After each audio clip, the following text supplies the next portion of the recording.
Këtë edicion e nisi me ngjarjen e rënd që ka ndodhur në Prizren, më saktësisht në spitalin rajonal të Prizrenit. Një paciente e mitur, vetëm 12 vjeçare, ka vdekur derisa ishte në trajtim mjekësor në repartin e pediatrisë. Rrethanat e vdekjes së saj ende mbeten të paqarta, derisa hetimet kanë nisur. Ne fillimisht do të kemi një lidhje të drejtë për drejtë për të na dhënë më shumë detaje me zotriun Shashir Bytyqi, zëdhënës i policisë për rajonin e Prizrenit. Zotri Bytyqi, nëse po na dëgjoni, përshëndetje. Mirë se erdhët në Kosova Live. Faleminderit shumë për këtë inkuadrim, besoj që do t'ju dëgjoj edhe në studio. Do të nisim nga informacionet e fundit që janë, përsa i përket kësaj ngjarje që natyrisht se ka marrë shumë vëmendje dhe ka të rënditur Prizrenin. Cilat janë informacionet në momentin që po flasim për këtë ngjarje të rëndë?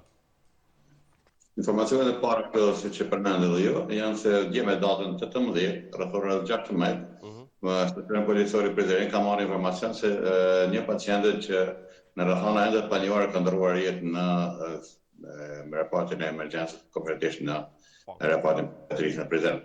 Patrulli policor më ka shkuar në drejtim dhe nga dëshmitari mjeki i përgjithshëm që ka qenë në repartin ka marrë informacionin se derisa viktima, femër, e moshës 12 vjeçare, ka qenë duke drejtuar që nga data në 17, pra një natë më përpara, rreth orën 23:50 është pranuar në spital dhe ka qenë duke drejtuar në spital.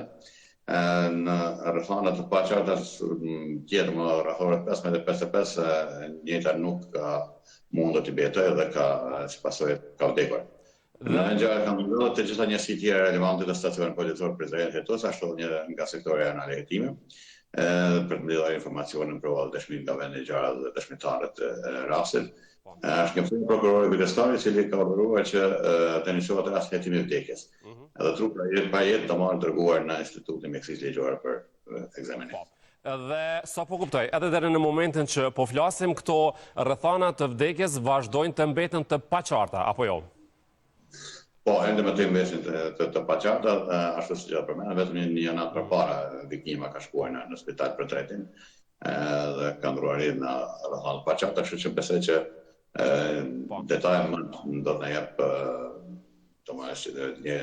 një pjekët përgjithshëm nga Instituti Mjekësisë Ligjore pas disa kohë. Po, e kuptojmë që në rastet e tilla informacionet janë të mangëta në momentet e para.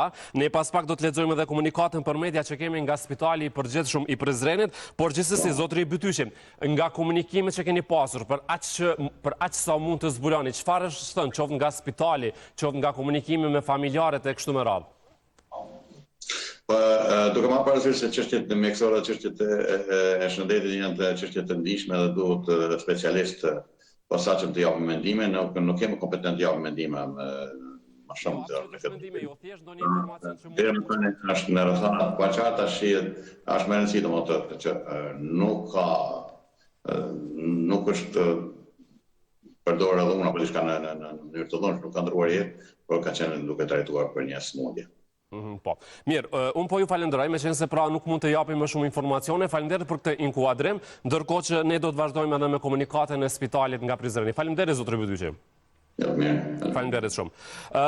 Spitali i Përgjithshëm i Prizrenit ka lëshuar një komunikat për media për këtë rast të ndodhur dhe në komunikat thuhet: më datën 18/12/2025, rreth orës 15:55 minuta, në spitalin e Përgjithshëm në Prizren, në repartin e pediatrisë, ka ndruar jetë një paciente gjinisë femërore e moshës 12 vjeçare.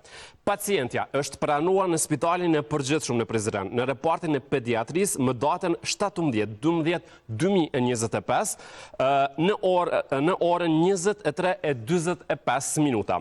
Ajo është trajtuar nga mjeku pediatër duke ju nështruar trajtimit të plot klinik dhe laboratorik në përputhje me protokollet mjekësore. Në trajtimin mjekësor janë ftuar për konsultime edhe specialistë të fushave të tjera mjekësore. Më datën 18/12/2025, rreth orës 14:55, gjendja shëndetësore e pacientes është përkeqësuar. Mjeku pediatër ka ndërmarrë të gjitha masat e nevojshme, duke thirrur në konsult edhe mjekun kirurg dhe anesteziologun. Pavarësisht përpjekjeve dhe ndërhyrjeve të kryera, fatkeqësisht pacientja ka ndruar jetë në orën 15:55 minuta. Pas konstatimit të vdekjes, fillimisht është njoftuar familja dhe më pas rasti është raportuar në policinë e shtetit në përputhje me procedurat ligjore në fuqi, duke ofruar bashkëpunim të plot për zbardhjen e rrethanave të rastit. Rreth orës 19:10 trupi i pajet është dërguar për obduksion në Institutin e Mjekësisë Ligjore. Spitali i përgjithshëm në Prizren shpreh ngushëllimet më të sinqerta për familjen dhe ndan dhimbjen për humbjen e jetës dhe pacientes.